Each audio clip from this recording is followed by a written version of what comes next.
It's a pleasure for us to participate in this 90-minute session, again, which we've done a number of times. And I'm happy, extremely happy to welcome a new group of our important editors, Professor Shah from Duke, Professor Groden from UT Southwestern, and Professor Chiatarella from Berlin to present different types of science that we publish in circulation. Trust me, we will be brief in our four presentations because we want to emphasize what I believe strongly is the most important thing that we can do, and that is be available to field questions from the audience, especially early career professionals in this audience. I regret that we're doing this virtually. I coming to Great Wall is one of the highlights of my entire year, and due to a schedule change and a conflict on my schedule, I'm on the road now. I was unable to participate in person, but trust me, I look forward truly to being back in Beijing again next year, if at all possible. So circulation is focused on the global scourge of cardiovascular disease. It is the number one killer of men and women around the world, even though the face of cardiovascular disease differs in different parts of the globe. For example, in the country that I live in, we've seen enormous declines in the age adjusted mortality of cardiovascular disease in the last 60, 70 years. Spectacular successes. That said, in other parts of the world, the atherothrombotic manifestations, myocardial infarction, acute coronary syndromes, and stroke are going up. And China is one of those. Irrespective, either way, cardiovascular disease is the number one killer of men and women around the world, even though its manifestations differ globally. As a result, we as a team have positioned circulation to be have a global footprint around the world. I happen to live in Dallas, Texas, which is over, if you can see my pointer, is over here.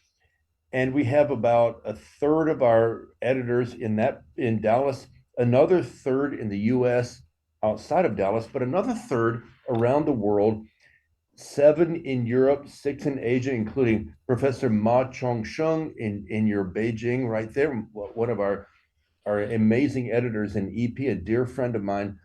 We have an editor in Australia, Carolyn Lam, sorry, in Singapore, and Shinya Go in Tokyo. We have a significant footprint in Asia, which is where 60% of the human race lives.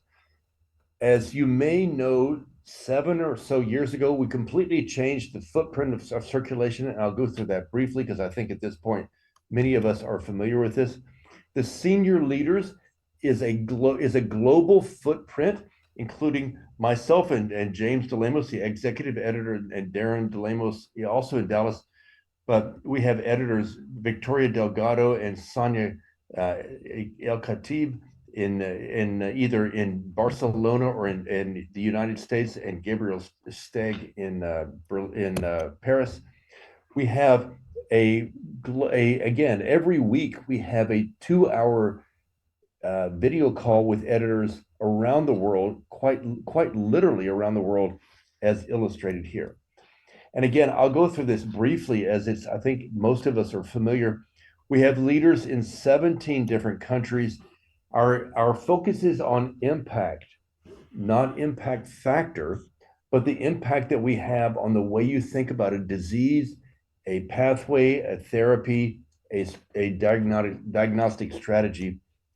We have worked hard to amplify our outreach to both the practitioners in cardiovascular care, but also in the people who conduct the research in that area. We have restructured the peer review process in many ways because we are all ourselves authors. We are working hard to recognize and to communicate that we're humble individuals who recognize that the peer review process is a human process that we ourselves experience on a regular basis. As I say, we broaden the readership. We've worked hard to make sure that our critiques are not open-ended, but rather we as editors are editors. We're not simple pathways for pass-throughs for whatever the reviewers say, but rather we are editors ourselves, each one of us on this team. We've, I think, significantly improved the efficiency of the review process with a industry standard level of 20 days or less for first response. Our loyalty to authors, we have reached out again at meetings. I'm in a meeting right now where I ran through 40 or 50 posters this evening where we're trying to communicate that we are interested in being available and communicating with people on the ground conducting research.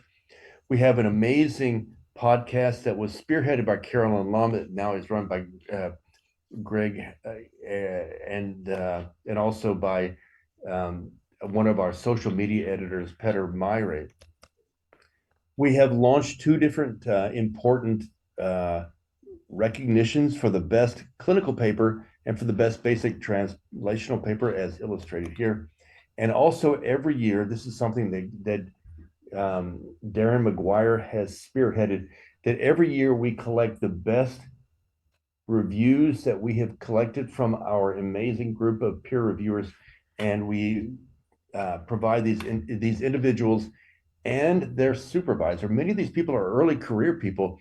We send them a letter acknowledging their work and their supervisor, and sometimes their supervisors recognizing what they have done.